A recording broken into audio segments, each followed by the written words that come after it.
Howdy folks, and welcome to this episode of Music Theory Deep Dive, where we take a long swim through the sea of music theory.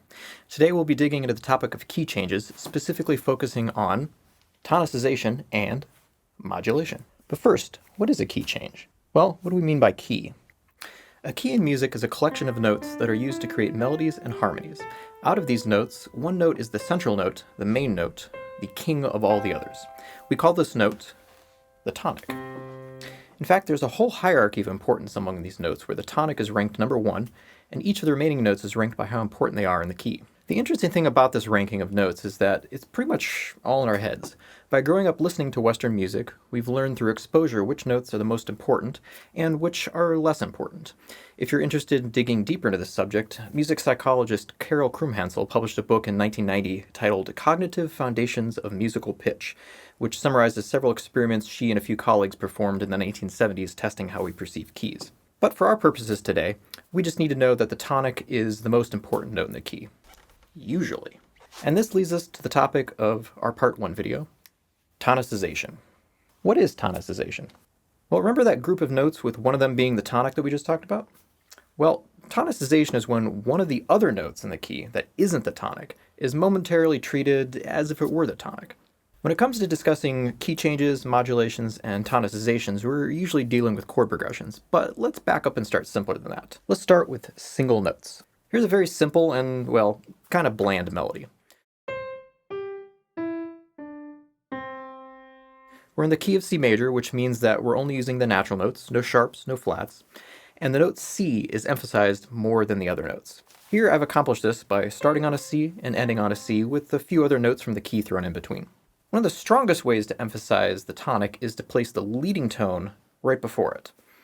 If you need a refresher, the leading tone in a major key is the 7th note of the scale, which here in the key of C major is the note B. So let's add a note right before the final C. Now we have a really strong melodic resolution to C.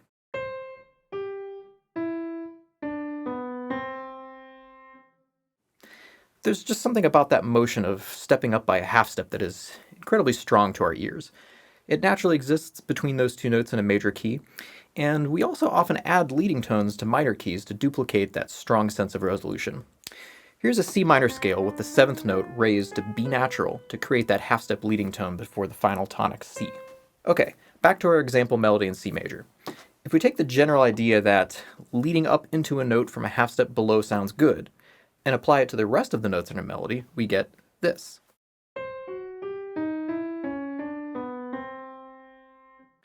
I've added notes in all the rests that are half steps below the notes that follow. In order to ensure that they're all half steps below, I've had to step outside of the key by using some sharp notes. But that's exactly why this is so interesting. The notes that are outside of the key don't sound wrong because they're all resolved up by half step back into the key. Whatever momentary clash the sharp notes cause, we immediately forget about because the resolution is so satisfying. We give these wrong notes a free pass because we really like hearing those resolutions.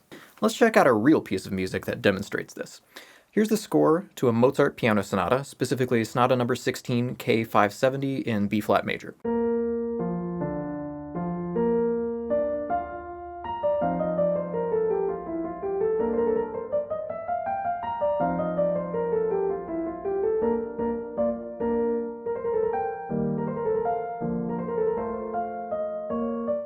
Just looking at the melody in the treble clef, there are numerous examples of these leading tones. You can spot them here, here, here, and especially here. The first three are E naturals, which are not in the key of B-flat major, and they lead up by half step to F, the 5th note of the key. The most interesting one, though, is that last one. The melody in the previous measure is stepping down a B-flat major scale, starting on F, followed by E-flat, and we expect to hear the next note to be in the key, which would be D, but we don't get it. Instead, we get this really crunchy C sharp. Just when you start to think the pianist maybe played a wrong note, oops, never mind, there's that D natural we were expecting to hear.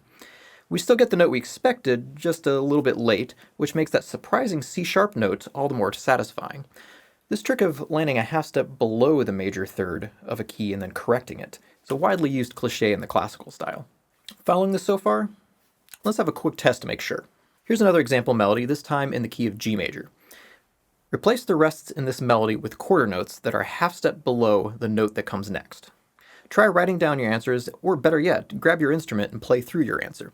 Playing theory on your instrument keeps it real and helps you to both hear how it works and feel it in action on your instrument. Pause the video now and give it a try. Okay, got your answer? Here's the solution. Alright, so far we've been looking at just melodies, and I'm sure you're wondering, when are we going to talk about chords? Well, check this out. Let's take a simple melody of C to B to C. In the key of C, this would be the tonic, the leading tone, and the tonic again. Let's put some chords to it. For our C notes, let's throw in some C major chords. But what should we harmonize the B melody note with? Well, let's get crazy and throw in a B major chord. Instead of just the single note B resolving back up to C by half step, the entire chord leads up by half step back into the ending C chord, almost like some kind of mutant quadruple leading tone.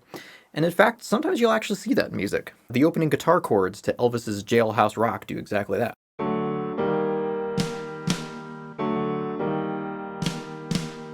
But since every single note is moving the same direction by the same amount, it's kind of a one-trick pony. It's a really cool sounding trick, but it can get kind of old quickly if overused. Also, maybe we don't want to use so many notes that are outside of the key. What can we use instead of a B major chord? Enter our good friend the 5-to-1 progression. The authentic cadence in classical music, G7 to C, which is entirely in the key of C major, and it has that nice leading tone as a part of the G7 chord. In fact, the presence of that leading tone has a lot to do with why this progression is the backbone of Western harmony. Think back to our melody example where we added half steps below each of the notes in the melody, giving each note its own personal leading tone. Now we're going to take this 5-to-1 chord pair and apply that to all the other chords in the key. The first example on the left is our good friend 5-to-1 in C major, a G7 chord resolving to a C major chord. Same as before, although in a different voicing. The second example on the right begins the same way, but instead of coming back to a C major chord, it instead goes to a D minor chord. In order to emphasize D minor, we pretend we're in the key of D minor for a moment and throw in the 5 chord from that key, which is A7. So even though big picture we're in the key of C major, very briefly, for just these two chords, we're temporarily in the key of D minor. That is tonicization. Every chord in a key, almost, can be treated with its own mini 5-to-1 progression. Let's figure out what all of our mini 5-to-1 progressions are in the key of C major. On the right are all the diatonic chords in the key of C major. On the left we have G7, which is the 5 chord in the key. G7 to C is a 5-to-1 progression. If we add a dominant 7th chord a fifth above, or a fourth below, each of the other chords, we get a pseudo 5-to-1 pair for each. The reason why the diminished chord is left out is because 5-to-1 is supposed to sound like tension followed by release. But the diminished chord is such a tense, unstable sounding chord that it's really unsatisfying to use as a 1 chord. I mean, you can try it if you want, but don't say I didn't warn you. Yeah, not really a convincing resolution. But hey, if you really love that sound, no one's stopping you. Remember, this is all music theory, not music law. Practice time. Okay, here are the diatonic chords in the key of F major. Go ahead and fill in the blanks on the left with the correct dominant 7th chord. If you play a chord instrument like a guitar or piano, be sure to play these progressions to hear them and get your fingers used to finding them. Okay, pause the video here and figure out your answers. Alright, got your answers ready? Here are the solutions. These extra 5 chords are referred to as secondary dominants or applied dominants. Let's take a moment to clear up some potential confusion regarding this word dominant. When talking about single individual notes, the word dominant refers to the 5th note of a major or minor scale. Each note in a key has its own name, but tonic, the 1st note, dominant, the 5th, and also leading tone, the 7th, are the most important ones to know for now. Now when you build a 7th chord on that 5th scale degree, on the dominant scale degree, you get what we call a dominant 7th chord. Originally, a few hundred years ago, the term dominant 7th referred to a 7th chord built on the 5th scale degree in a key, but in modern usage, we've generalized this term to describe any chord that's composed of a major 3rd, a perfect 5th, and a minor 7th, regardless of what key we're in and where we are in that key. That's why the term secondary dominant is used for all these extra 5-7 chords. They're not built from the actual literal 5th scale degree, the dominant degree, but since they're similar in idea, they're the secondary dominants. Quick side note, secondary dominants don't always have to be 7th chords. They could just be simple major chords, but more often than not they are complete 7th chords because, well, they sound cooler that way. One closely related cousin to the 5 chord is the fully diminished 7th chord. Here in the left example, we have a 1-5-1 progression in the key of C major. On the right, it's the same idea, but the 5 chord, G7, has been swapped out with a B diminished 7th chord. In some ways, it's not unlike our B major to C example from earlier, as we're also building a chord off the leading tone, B. But instead of a B major chord, which gave us nothing but parallel half-step motion, here we have a B diminished 7th chord that has some more interesting voice leading between each of the notes of the two chords. We can also take this idea and apply it as a leading tone diminished 7th chord before any chord in a key. Here's an example leading into a D minor chord in the key of C. The first example is our old secondary dominant approach using an A7 chord, and on the right is our new leading tone diminished 7th chord approach with a C sharp diminished 7th chord. It works exactly like a secondary dominant, and for the most part, anywhere you could use a secondary dominant, you could instead use a leading tone diminished 7th chord. Also, the fact that we call one a secondary dominant, but we don't call this a secondary diminished 7th chord, is one of the endless inconsistencies of music theory, so sorry. Lastly, we're not limited to using just one secondary dominant or leading tone diminished 7th chord at a time. You can daisy chain these together to create long cycles of 5 chords of 5 chords of 5 chords of 5 chords. Let's take the standard rhythm changes chord progression in jazz, originally from Gershwin's song I Got Rhythm, but borrowed and reused for hundreds, if not thousands, of other jazz songs, from Dizzy Gillespie's Anthropology, to Sonny Rollins' Oleo, to the theme song from the Flintstones. The song is a standard 32-bar AABA jazz form, and here, the B section is what interests us. Rhythm changes songs are almost always played in the key of B-flat major, so our example here is likewise in B-flat major. If we start at the end and work backwards, our ultimate goal is the tonic chord, B-flat major, that begins the final A section of the AABA form. Before that chord, we have an F7 chord, which is the 5 chord in the key of B-flat. Nothing special there. But before that is a C7 chord, which is the secondary dominant of the F7 chord that follows. C7 is temporarily acting like we're in the key of F major and creating a temporary 5-1 in that key. But wait, there's more. Before the C7 chord is its secondary dominant, G7, and again before that is G7's secondary dominant, D7. All in all, we have 3 secondary dominants in a row, D7, G7, C7, and then the actual dominant of the key, F7, before finally resolving back home to the tonic, B-flat major.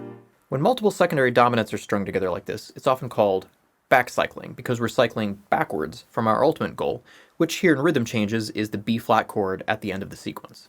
One quick note about Roman numerals and secondary dominants. A secondary dominant is always labeled as a 5 of, written as a Roman numeral 5, V, with a forward slash after it, followed by the chord in the key that it's the 5 of. So, if it's a secondary dominant of, say, a 2 chord, then it's labeled as a 5 of 2. If it's a secondary dominant of a 5 chord, it's a 5 of 5. We still label it by what chord in the key it's the 5 of, even if it doesn't actually resolve there. Let's go back to our rhythm changes bridge. The first secondary dominant, D7, is the 5 chord of G. Now, in the key of B-flat major, that should be a G minor chord, which is the 6 chord. But since this is one of those daisy-chained backcycling episodes, it resolves instead to a new secondary dominant. Despite this, we still call it 5 of 6. Likewise, G7 is the 5 of 2, C7 is the 5 of 5, and F7 is just simply the 5 because it's actually naturally part of the key of B-flat major. Labeling for leading tone diminished 7th chords is exactly the same. They're always labeled as 7 diminished 7th of whatever they're the leading tone of. 7 diminished 7th of 2 in this example. Alright, one final practice session for this video, backcycling.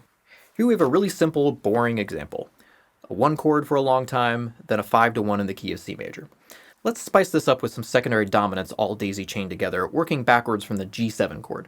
Go ahead and pause the video and work out your answers, and don't forget to play them too.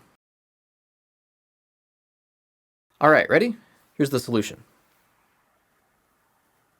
So that wraps up part 1 of our discussion of key changes. To summarize, we've covered adding leading tones to melody notes, adding secondary dominants before diatonic chords in a key, daisy chaining several secondary dominants together, all backcycling from a target chord, and leading tone diminished 7th chords. Now, as far as key changes go, these are very short-lived, minor disruptions to a key. Not enough to actually feel like the key of the whole song is permanently changed. That will be the topic of part 2, modulation. Thanks for watching, and as always, enjoy your journey in search of the harmonic truth. See you next time.